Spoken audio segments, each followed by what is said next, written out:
Meu Deus, esse microfone. Eu não deixo entrar assim. Bom dia, bem-vindos. Bem-vindos! Bom Que dia. cadeia gira! Olha, não sei se repararam, justo na parte em que devia entrar para acompanhar aqui os bailarinos, é cortaram a música. O Mário disse, ela vamos entrar. Eu disse assim, aqui o pé direito tem que pedir licença para a esquerda, não vai dar aqui. Não, mas olha, sim, uma coisa eu tenho certeza. Que tem tanta agilidade ainda. Ainda consigo mexer um pouco. Será? Nacional, tá bem? Tem que ser uma tianda. Aí sim eu consigo. Mas olha, excelente apresentação da equipa aqui que teve a apresentar a dança. Vi que efetivamente o pessoal preparou-se para esse momento. Preparou-se. Formar a experiência do cliente num ambiente cada vez mais inteligente, eficiente e humanizado. E com enorme orgulho a nossa marca YouCall, que é pioneira na visão do cliente como centro do nosso negócio. É um grande prazer recebê-los neste evento, que vamos ter a oportunidade de explorar a interseção entre a inovação, a tecnologia e a inteligência artificial, isto sob a ótica da experiência do cliente. O meu nome é Mário Tazzi, sou membro da Comissão Executiva da YouCall e tenho comigo os pelouros do negócio e desenvolvimento do negócio. Não estou sozinho, claro. Tenho aqui a minha colega Alan Caputo Leal, Diretora-Geral Adjunta de Serviços. E como devem imaginar, estamos mesmo muito entusiasmados com o dia que preparamos para partilhar insights e discutir como podemos transformar a experiência do cliente num ambiente cada vez mais inteligente, eficiente e humanizado. E com enorme orgulho na nossa marca YouCall, que é pioneira na visão do cliente como centro do nosso negócio, temos a grande responsabilidade de elevar este nível de exigência para um novo patamar e, com isto, surpreender o cliente através da resolução rápida das suas necessidades e, ao mesmo tempo, que fortalecemos a sua ligação emocional às marcas que nós representamos. Não é isso, Ana? Pois é, Mário, estás a tocar aqui em dois pontos que aparentemente estão distantes, mas que no fundo se fundem. Por um lado, a tecnologia, a automação e a inteligência artificial. Por outro lado, humanizar e criar ligações emocionais. E é exatamente neste paradigma que nós na YouCall estamos focados. Preparar as nossas pessoas para uma nova forma de relação com o cliente, a automação de processos, a integração da inteligência artificial no nosso atendimento, vai fazer deste mesmo atendimento mais próximo, mais humano e mais atento. Deixar para os robôs o que é robotizável e para as pessoas o que é humanizável. Sem vocês, nada disto seria possível. Por favor.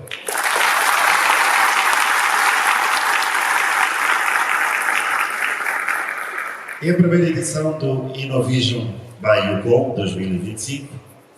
Este é um evento nacional dedicado à inovação, tecnologia, inteligência artificial e transformação da relação entre as marcas e os clientes. É um evento exclusivo que junta especialistas, parceiros e decisores, na verdade vocês, para debater tendências, apresentar soluções disruptivas e partilhar as melhores práticas. O Innovisions é muito mais do que um evento. É um espaço de conexão, inspiração e partilha. E tem o foco nas pessoas e no futuro das relações empresariais.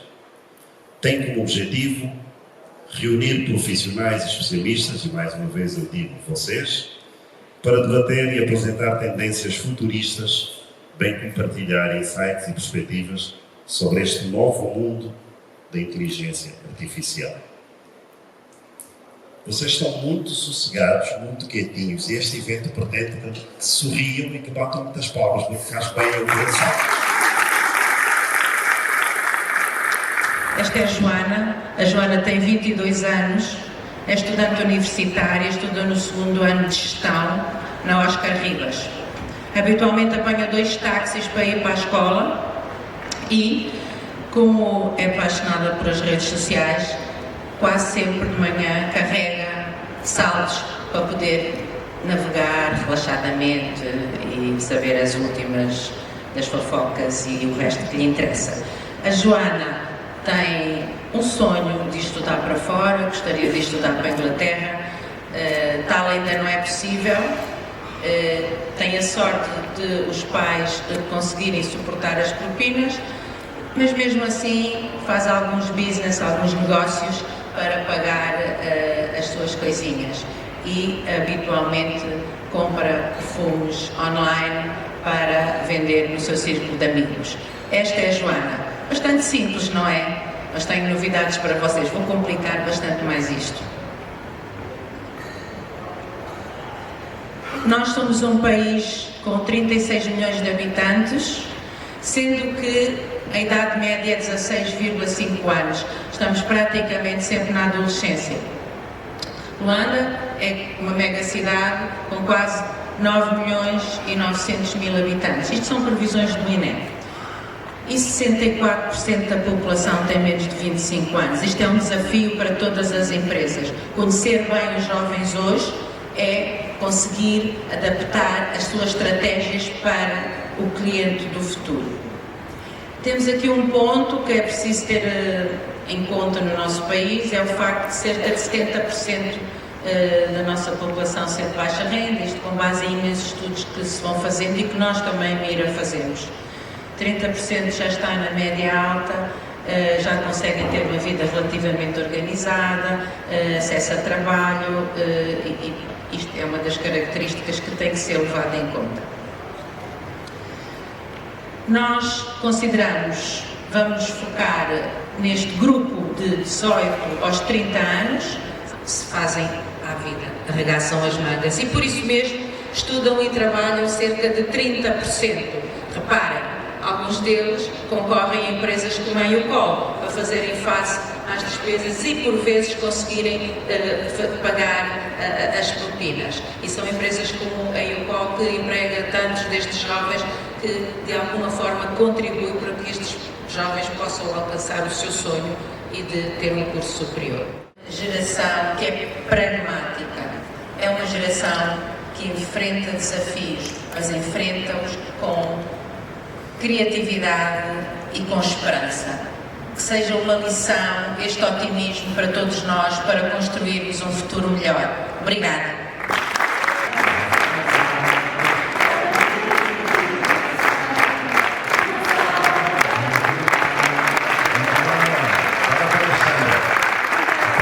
Ontem, quando eu cheguei na recepção do hotel, e eu falei meu sobrenome, né? Eu falei bem nativa, ele falou, o seu sobrenome é mais africano do que brasileira, e ele tem razão.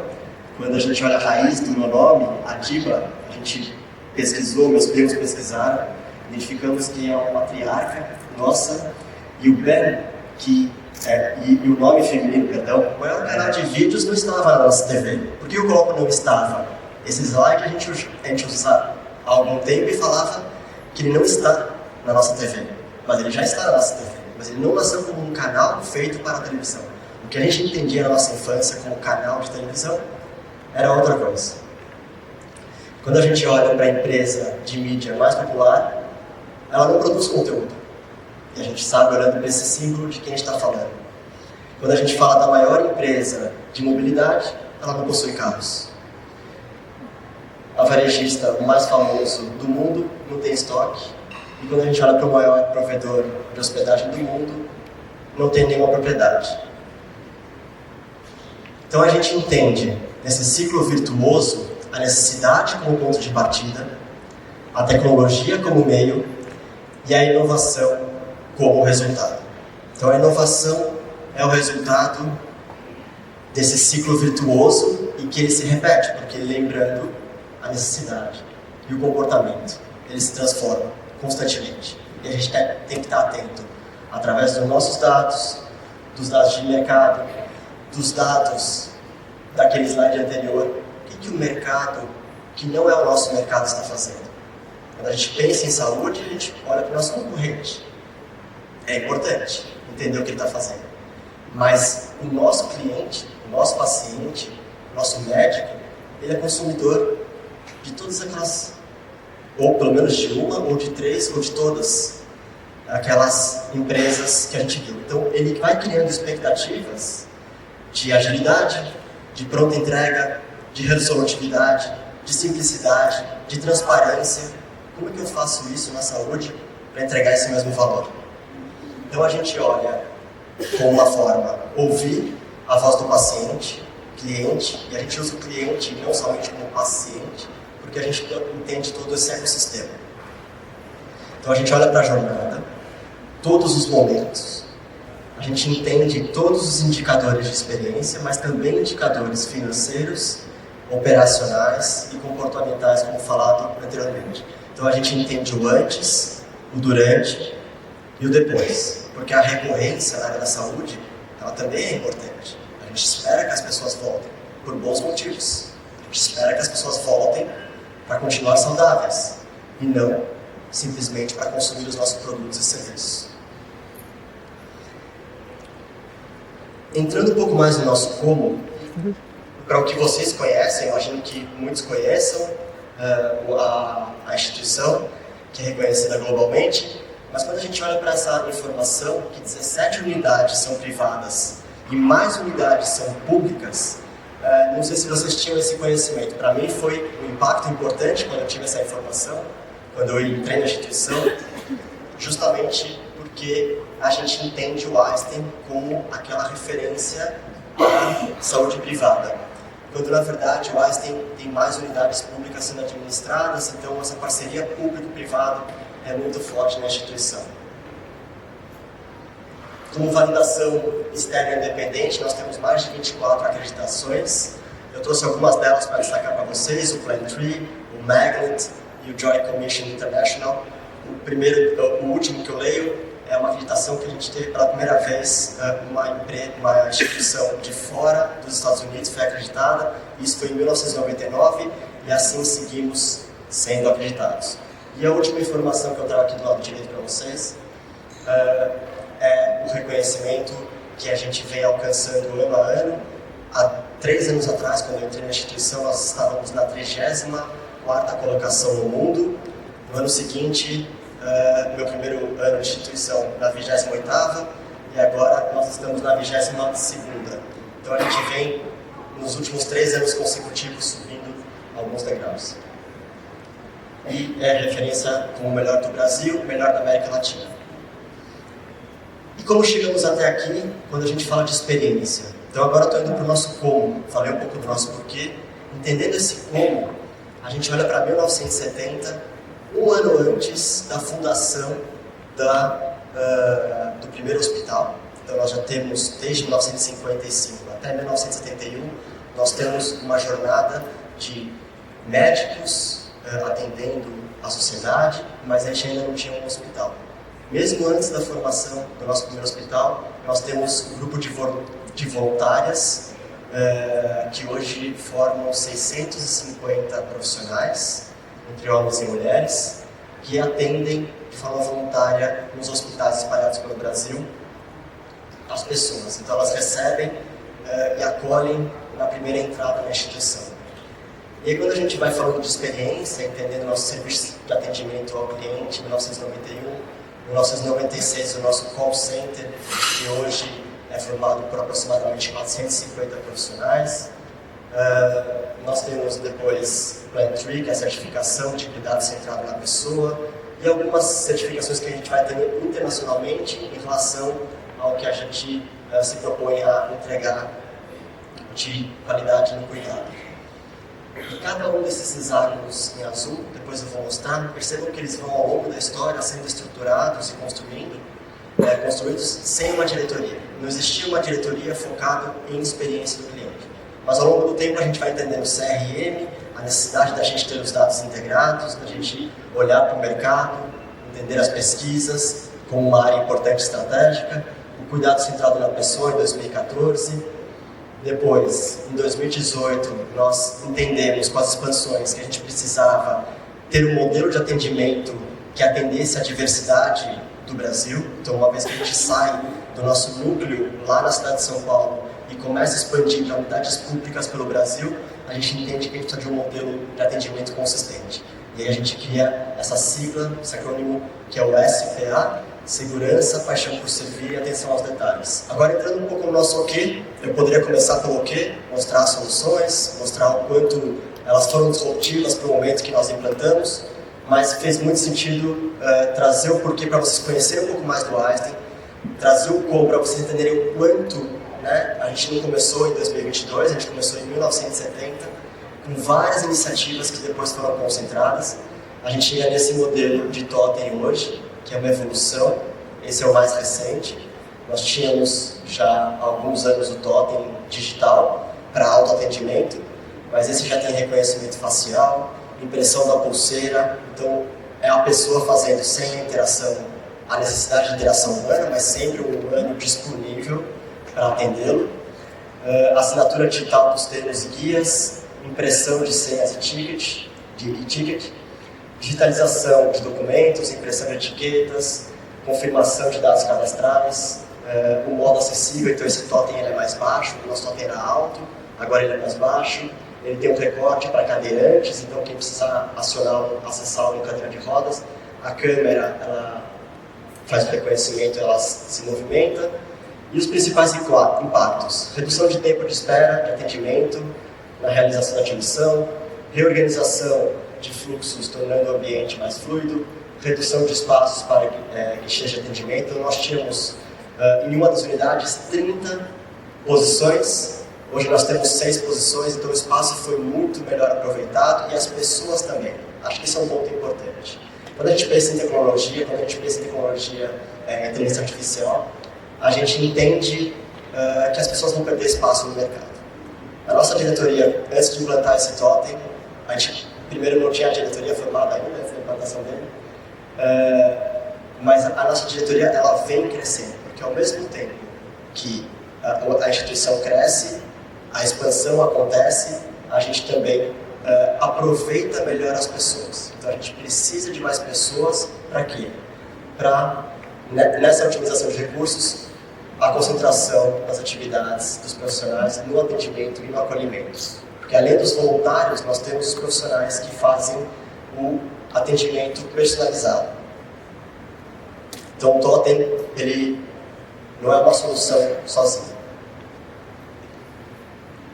Trazendo um pouco uma visão de médicos, achei interessante, eu não estou nessa frente dos médicos, mas achei bacana trazer para vocês como atender a necessidade do médico, a partir do mapeamento da jornada dele, entendendo o que ele precisa, a gente consegue atender indiretamente o paciente. Então, uma solução de videochamada acoplada ao envio de link, compartilhamento de tela. Eu vou falar sobre uma marca de confiança. Vou tentar aqui passar algumas daquelas ideias e daquilo que eu passei nos últimos 5 anos no antigo Luanda Medical Center, que agora é o novo grupo Aliva Saúde, que eu acho que todos vocês já conhecem muito bem o Aliva Saúde e o Luanda Medical Center já ficou para trás, pelo menos é isso que eu espero e vou acreditar nisso. Ora, isto não está a funcionar, mas não tem problema nenhum, porque eles vão pôr isto a funcionar, que eu sei. Se não puserem também não faz mal, que eu vou tentar improvisar um bocadinho, às vezes funciona. Nós temos muitas instituições de saúde em Angola, nomeadamente aqui em Luanda, que todas elas têm muitos bons profissionais de saúde. Nós não somos exclusivos, não é? Mesmo nos nossos países, fora daqui, no meu país que é Portugal, eu tenho variadíssimas instituições de saúde que são muito credíveis. Portanto, o que é que me faz escolher A, B ou C? Há um processo de escolha aqui. Normalmente este processo é emocional, como também comentou o meu colega do Einstein. E então nós começamos a perceber que a inteligência artificial não pode ser uma inimiga, tem que ser nossa amiga. E tem que ser nossa amiga no sentido em que nos vai ajudar na experiência que o cliente vai ter connosco, vai nos ajudar na experiência. Olha, funcionou.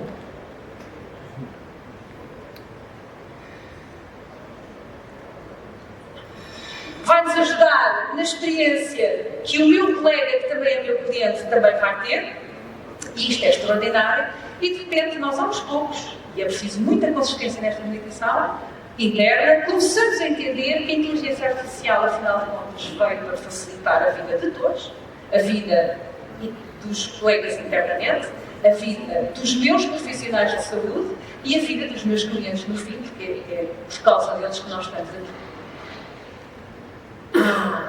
Que bom! Então, eu não vou falar. Obrigada.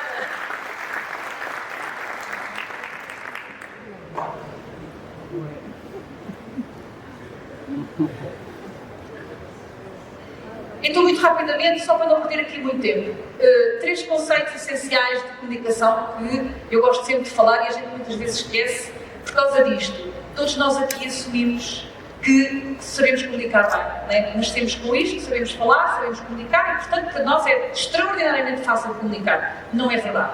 Temos efetivamente de trazer isto para o nosso pensamento e percebermos que a comunicação é muito mais do que só dizer palavras. E dou-vos aqui um exemplo rápido.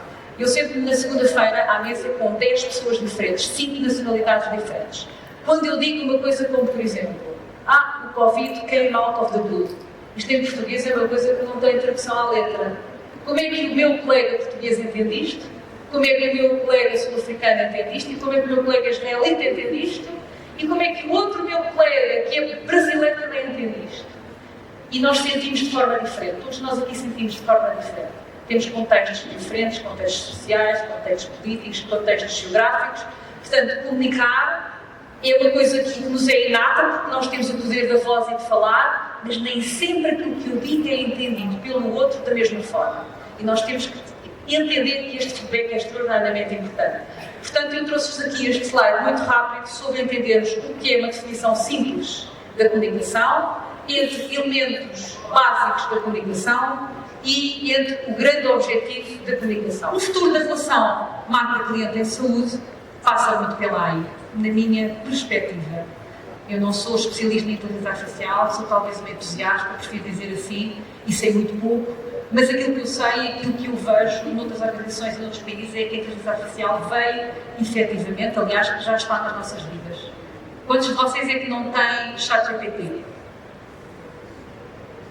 Espetacular. É que está com o senhor? Como então? É como?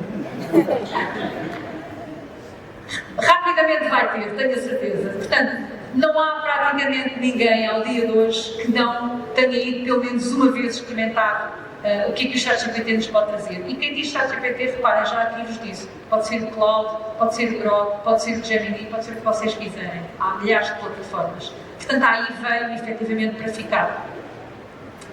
Vamos assistir a uma hiperpersonalização dos serviços. O que é isto da hiperpersonalização? Este conceito tem a ver, precisamente, com trabalharmos aí a inteligência artificial por trás das nossas ferramentas. Isto significa que estas ferramentas todas que eu vos falei vão saber que a Ana Rita Fernandes faz anos no dia 22 de janeiro, vai saber que o Michel Almada, que tem 52 anos, que não tem doenças crónicas, que já fez 1, 2 ou 3 cirurgias, que é hipotensa A, B, C, D. Ele vai saber isto tudo. E ele vai saber que quando eu lhe telefonar, quando eu lhe mandar uma mensagem, ele vai me dizer, se eu disser dói-me um pouco a cabeça, ele vai saber, sim, estás naquele momento A, B, C, D, precisas disto ou daquilo. Portanto, vamos assistir a ferramentas que de facto vão estar muito focadas nesta hiperpersonalização com os nossos clientes. A omnicanalidade vai ser uma realidade. E este, mais uma vez, faz parte do projeto que estamos a desenvolver com a Unicol e com uma plataforma onde nós vamos colocar todos os nossos canais a funcionar. Obviamente, o canal físico não vai estar ligado aqui nesta omnicanalidade, mas, tanto quanto possível, o que nós queremos é que estas ferramentas omnicanais caibam todos, a família todos no mesmo sítio, para que o meu cliente possa receber uma única informação. E não várias informações sobre a mesma coisa, porque isto é que causa desconfiança nos clientes. E no fim, eu acredito muito, isto é uma crença minha, não está escrito em lado nenhum, eu acredito muito que as marcas de saúde, e nós temos aqui o exemplo da Apple e da Google, também já trabalham marcas de saúde, e não sei, muitos de vocês provavelmente têm um iWatch, não é? Ou um Apple Watch, como é que se diz, eu não tenho, não uso relógio, que já tem uma série de informações sobre a vossa saúde. E, portanto, eu acredito que mais do que os Ministérios de Saúde ou que a saúde pública, as marcas de saúde vão ser vistas como educadores de saúde. E o Oliva é isso que pretende ser uma marca de confiança e que tem uma importância na vossa consciência sobre saúde e, portanto, que trabalha muito a literacia e a educação para a saúde. O evento de 2019, cujo trecho do vídeo passou agora, em que o meu colega Carlos Amaral apresentou uma previsão para 2025, segundo a qual 95% das interações com clientes seriam mediadas por inteligência artificial. 29% das tarefas seriam automatizadas e 32% das empresas usariam inteligência artificial. A pergunta que se coloca é: será que essas previsões estão realmente a materializar-se, Inês? Vamos ver. Relativamente ao primeiro ponto, interações com clientes mediadas por inteligência artificial.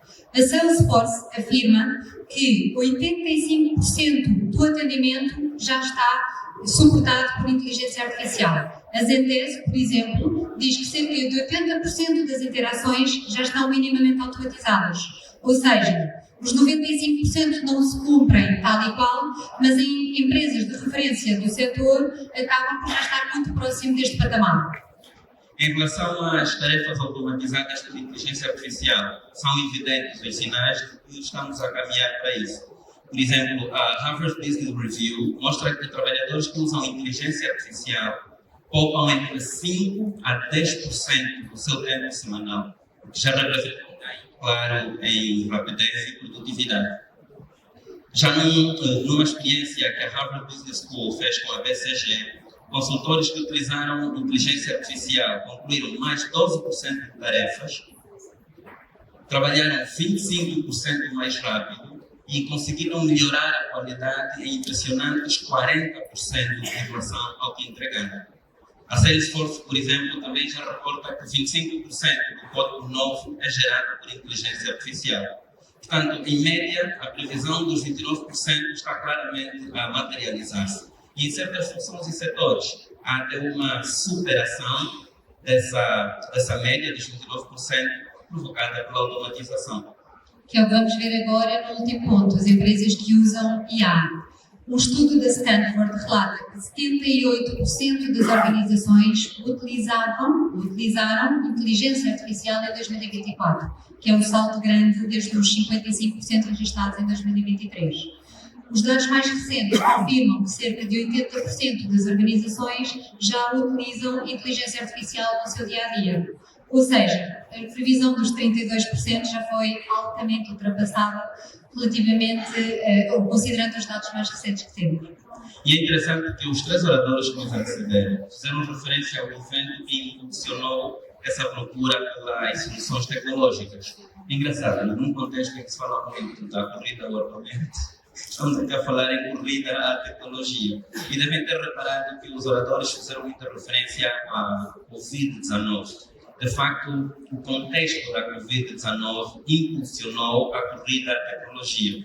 Fez com que empresas em todo o mundo e também em Angola acelerassem em meses processos que estavam previstos para anos. Portanto, a digitalização deixou de ser...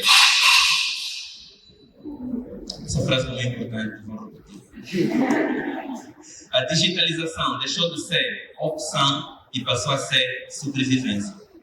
E nós conseguimos muito rapidamente identificar três benefícios imediatos. O primeiro, o que acabaste de referir, é a digitalização forçada, forçosamente acelerada.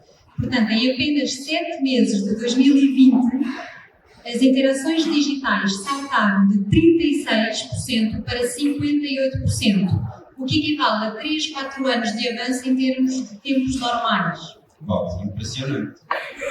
Em relação à automatização como resposta, chatbots, soluções de contactless, entregas robotizadas tornaram-se muito comuns em setores como o retalho e a saúde. Por um lado, para lidar com a escassez de pessoal no contexto da Covid-19 trazia e também a necessidade de distanciamento. E por fim, o terceiro benefício, a adoção à escala. Por exemplo, no setor bancário africano, 89% dos bancos confirmam que o Covid, a pandemia, acelerou brutalmente a transformação digital das suas operações. E esta mudança não é apenas tecnológica, todos podemos sentir essa evolução nos diferentes setores. Sim, por exemplo, no comércio, entrávamos numa loja física, ninguém sabia quem nós éramos. Agora, no e-commerce, toda a gente sabe quem nós somos, o que é que nós queremos e, na verdade, esperamos alguma coisa em troca, não é? Com essa identificação. Já na administração pública, passamos de formulários manuais para portais digitais, o evidente é que a inteligência artificial está claramente a elevar a fasquia e a transformar por completo aquilo que os clientes exigem das empresas. Vamos então, já não vou dizer revelar, no fundo é sintetizar, porque os 3 oradores que nos antecederam já fizeram muita referência aos fatores que influenciam a satisfação dos clientes atualmente, as novas exigências dos clientes, que indicam que 61% dos clientes esperam personalização via inteligência artificial. 59% acreditam que a inteligência artificial vai transformar completamente as interações entre clientes e empresas. Darmos todos estes dados, fica claro que o cliente de hoje realmente valoriza os seguintes fatores: rapidez, portanto, já não se aceita esperar, a expectativa é que a resposta seja imediata. Hiperpersonalização, lá está, já não basta ser rápido, tem de ser relevante para mim. Empatia, porque com tanta automatização continua a ser fundamental que o cliente sinta que a empresa compreende o seu contexto e que respeita o seu tempo. O acesso digital, porque nós queremos resolver tudo sem barreiras físicas, a partir de qualquer lado, seja a partir do telefone, do tablet, do computador. E a resolução é a primeira, não é? Não queremos ser passados de canal a canal, o que queremos é que 8 a cada 10 situações sejam resolvidas logo no primeiro contacto. E, Trêncio, quantos de nós é que já não utilizamos estas ferramentas no nosso dia-a-dia e não só para fins profissionais, não é? Eu no outro dia estava a comentar com o Trêncio, tenho X ingredientes no frigorífico, preciso fazer uma receita, estou sem ideias, por favor, amigo virtual, ajuda-me. Eu conheço muita gente que recorre à inteligência artificial para pedir uma segunda opinião, depois de uma discussão. Por exemplo? Nem que seja para ter uma perspectiva diferente sobre o problema, vai lá pedir a opinião da inteligência artificial. E outro dia estive a ver uma reportagem da CNN que referiu que um cidadão palestiniano fugiu de Gaza para a Alemanha com um jet ski. E adivinha o que ele utilizou para calcular a quantidade de combustível necessário? Inteligência artificial.